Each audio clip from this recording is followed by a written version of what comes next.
नमस्कार बच्चों। आज हम लोग करने वाले हैं अनौपचारिक पत्र लेखन। अनौपचारिक पत्र लेखन परीक्षा में 5 नंबर के लिए पूछा जाता है और रोज़मर्रा के जीवन में यह बहुत उपयोगी है कि आप कैसे अपने लोगों को जोड़ करके रख सकते हैं। चलिए आज हम लोग करेंगे अनौपचारिक पत्र लेखन।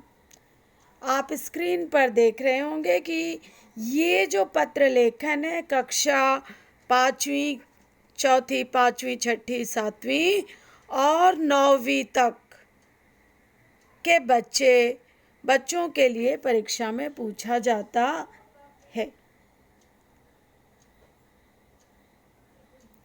यह पत्र उन लोगों के लिए लिखा जाता है जिनसे हमारा व्यक्तिगत संबंध रहता है, मतलब जो हमारे रिश्तेदार हैं, जो हमारे अपने लोग हैं। ठीक है बच्चों, उन्हें ये पत्र लिखा जाता है। जैसे माता पिता, भाई बहन, सगे संबंधियों, मित्रों को उनका हालचाल पूछने, निमंत्रण देने और सूचना आदि के लिए लिखे जाते हैं। इन पत्रों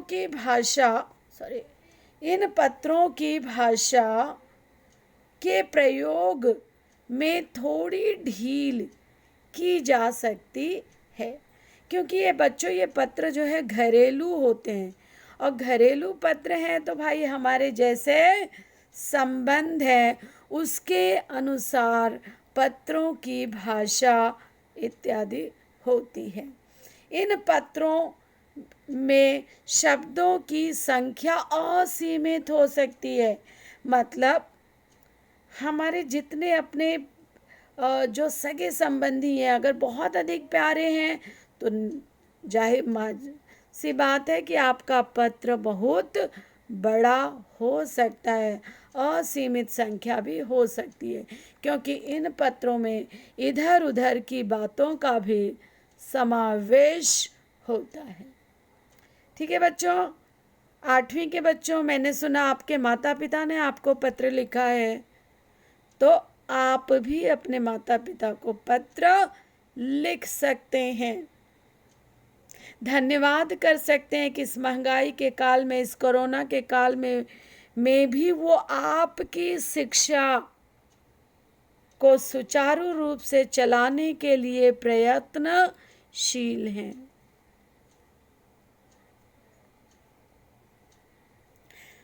अनौपचारिक पत्र के प्रकार, टाइप्स ऑफ इनफॉर्मल लेटर।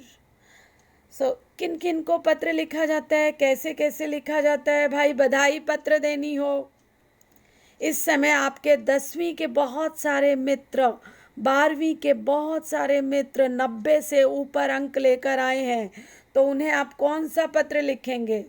बधाई पत्र लिख सकते हैं उनको आप। ठीक है बच्चों, आप उन्हें बधाई पत्र लिख सकते हैं। शुभकामनाएं, बहुत सारे बच्चे कॉलेज में एडमिशन लेने के लिए, डॉक्टर, इंजीनियर इत्यादि बनने के इच्छुक हैं, तो आप उनको शुभकामनाएं। बहुत सारे लोगों के शादी विवाह इत्यादि होते हैं, वो आगे की पढ़ाई के लिए जाते हैं, तो आप उनको शुभकामना पत्र दे सकते हैं। शादी विवाह के लिए निमंत्रण पत्र दे सकते हैं। विशेष अवसरों पर लिखे गए पत्र, भाई होली है, दिवाली है, कुछ भी है, गर्मी का मौसम आए, ठंडी का मौसम जाए, तो इन सब अवसरों पर भी पत्र लिखे गए हैं।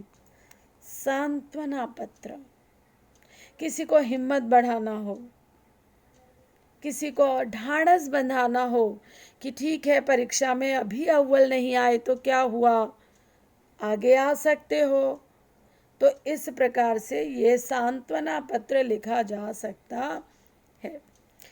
किसी प्रकार की जानकारी देने के लिए आपको अगर किसी से कोई हालचाल पूछना है, मान लीजिए आपका कोई मित्र है लंदन में, अमेरिका में, फ्रांस में या कोई किसी अन्य देश में है, तो आप अपने मित्र को पत्र लिख करके जानकारी प्राप्त कर सकते हैं।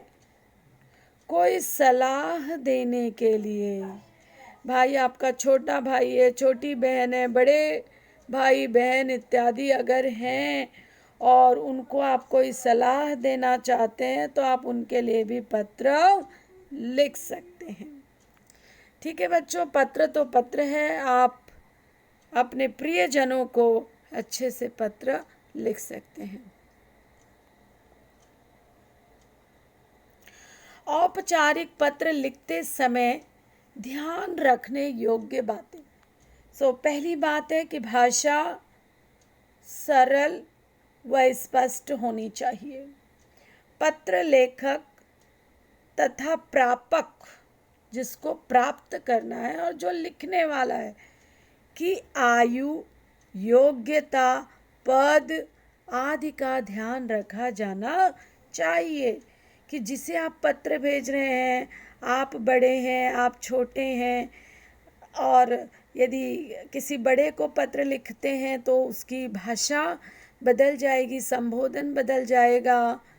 ठीक है बच्चों, प्रशस्ति बदल जाएगी, और क्या क्या बदलेगा, चलिए देखते हैं। पत्र में लिखी बात संक्षिप्त होनी चाहिए।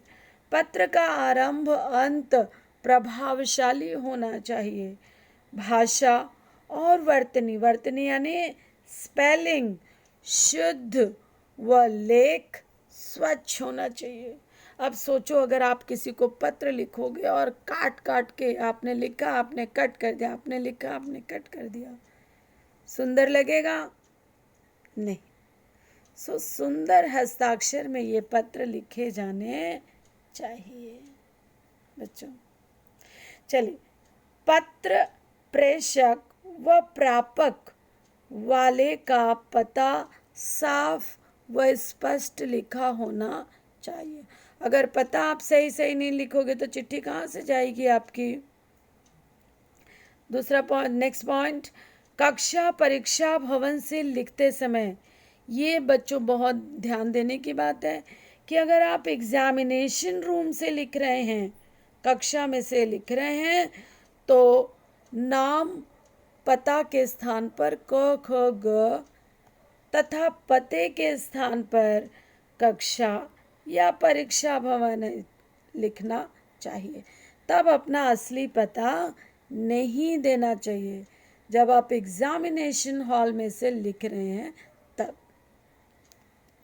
8वां पॉइंट देखिए, अपना पता और दिनांक लिखने के बाद एक पंक्ति छोड़कर, तो सबसे पहले क्या लिखेंगे?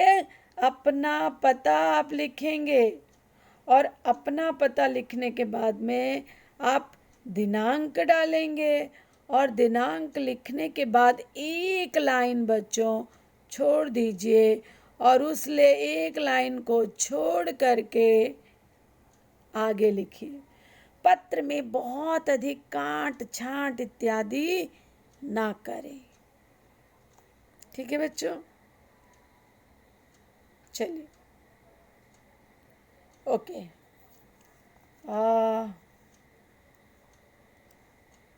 ये हमारा 8 पॉइंट हो गया था। चलिए ओके, औपचारिक पत्रों का प्रारूप कैसा? What is the format of the informal letter? सबसे पहले पता लिखना चाहिए। पता कौन से साइड में? सब कुछ बच्चों हमें लेफ्ट हैंड साइड ही लिखना है। ध्यान दीजिए, कोई आपके ट्यूशन टीचर शायद आपको गलत बता दे कि आप राइट साइड लिखो या अलग अलग जगह पे लिखो। नहीं, everything right in left side. By मतलब लेफ्ट साइड। प्रेषक यानी भेजने वाला, पत्र भेजने वाले का नाम व पता लिखा जाता है।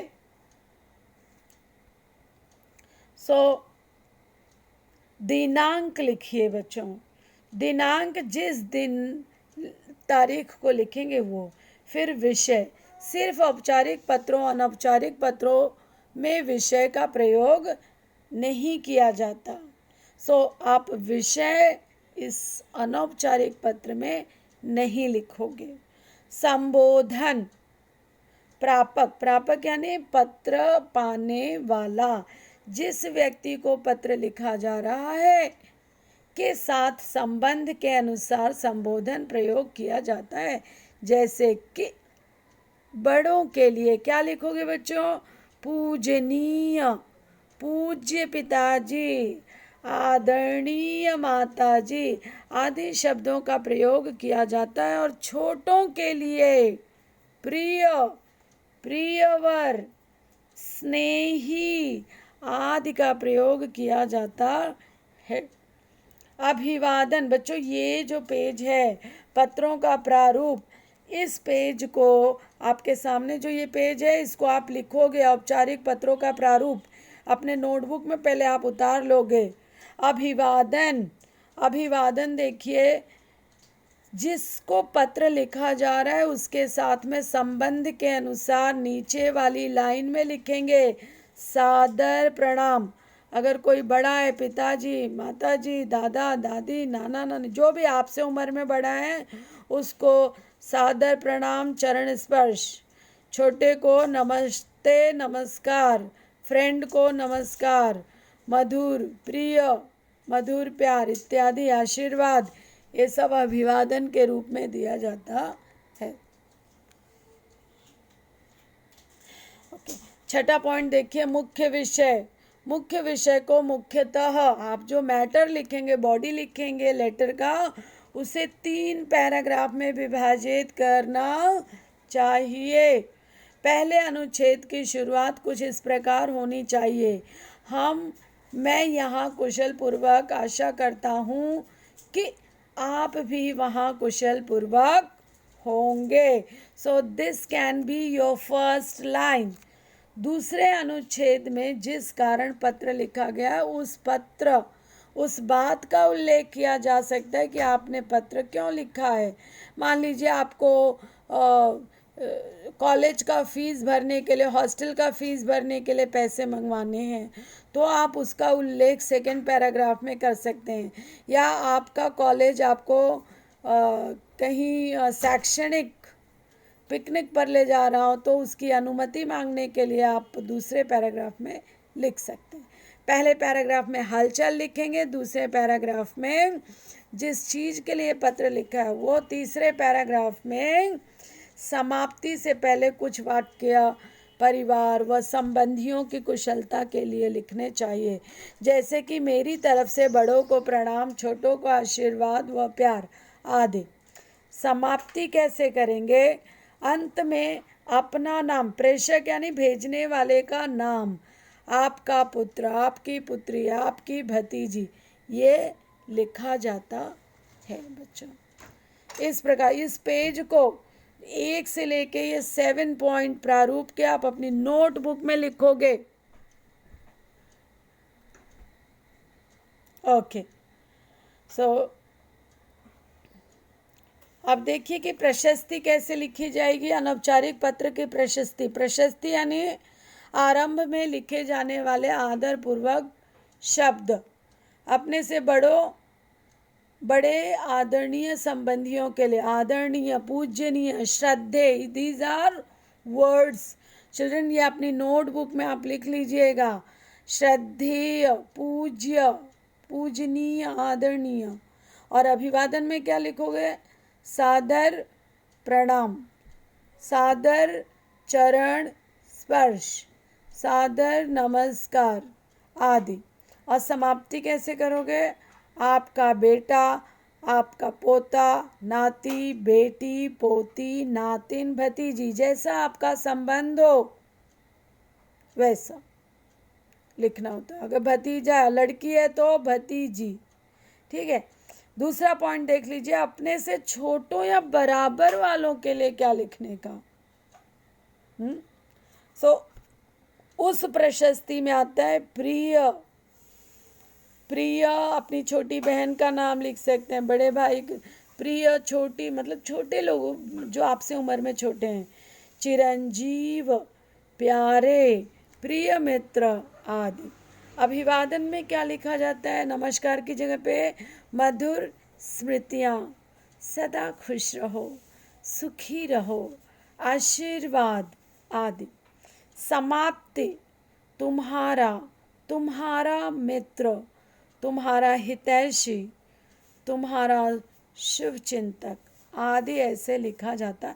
या तुम्हारा बड़ा भाई, है ना, छोटों वालों के लिए क्या लिखोगे? तुम्हारा बड़ा भाई। कुछ कुछ बच्चे लिख देते हैं कि तुम्हारा आदरणीय। आप आदरणीय नहीं लिखोगे, अपने लिए है ना बच्चों, तो गलत हो जाता है। चलिए, एक फॉर्मेट दे दिया मैंने आपको कि अनौपचारिक पत्र का प्रारूप। पहले प्रेषक, लिखने वाले का पता लिखेंगे आप, 2-3 लाइन में पता लिखेंगे, दिनांक लिखेंगे, फिर एक लाइन छोड़ देंगे, फिर लिखेंगे संबोधन। संबोधन में क्या? आदरणीय पिताजी। अभिवादन में सादर प्रणाम।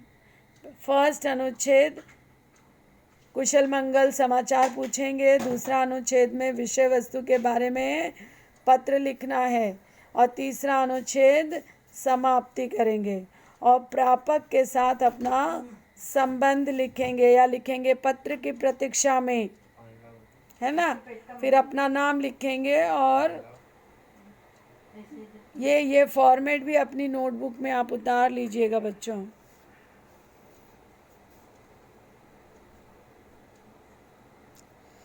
हाँ, मैंने एक एग्जाम्पल दिया है बच्चों पत्र का सलाह देने के लिए।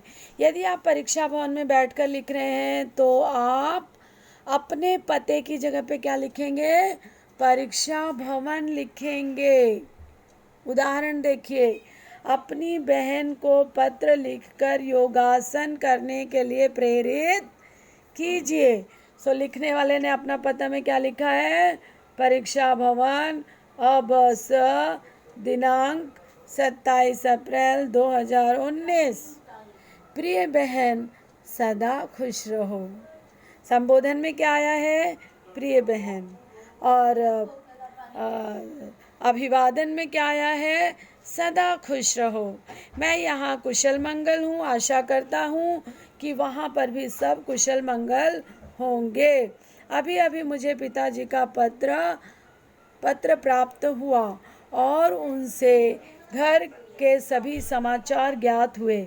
साथ ही यह भी पता चला कि तुम्हारा स्वास्थ्य कुछ ठीक नहीं है। अपने स्वास्थ्य का ध्यान रखा करो।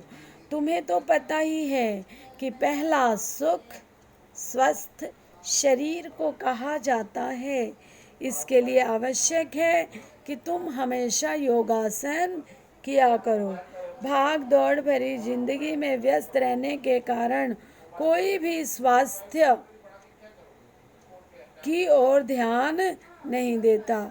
योग एक ऐसा माध्यम है जो शरीर को स्वस्थ रखने के लिए महत्वपूर्ण भूमिका निभाता है। इसलिए मैं तुम्हें यही सलाह दूंगी कि तुम नियमित रूप से योगा किया करो। शरीर को फुर्तीला, चुस्त हो जाएगा, शरीर की प्रतिरोधक क्षमता भी बढ़ेगी।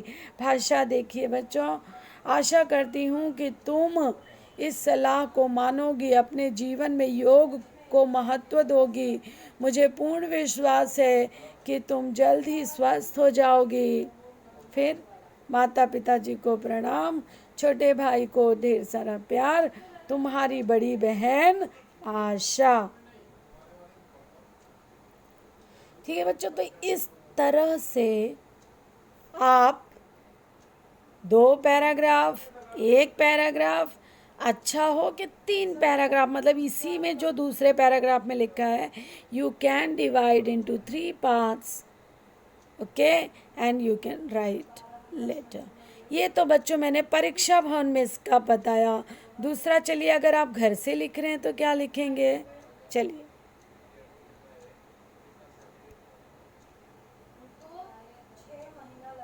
सो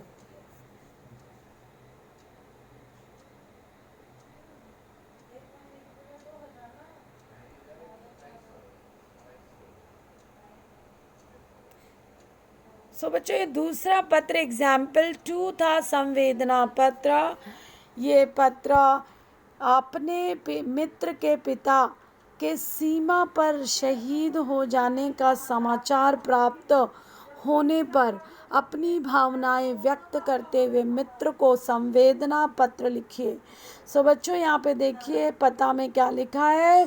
पहले घर का छोटा नाम लिखते हैं। जैसे मान लीजिए आपका फ्लैट नंबर क्या होगा।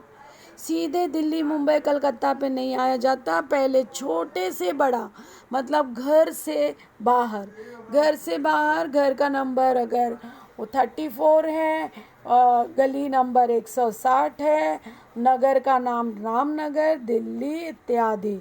फिर दिनांक लिखा है। दिनांक लिखने के बाद एक लाइन छोड़ दी गई है, प्रिय मित्र नमस्कार, कल ही तुम्हारे पिता के सीमा पर शहीद हो जाने का समाचार प्राप्त हुआ, जिसे सुनकर बहुत दुख हुआ। मैं पिछली बार जब तुम्हारे घर आया था तब उनसे मिला था।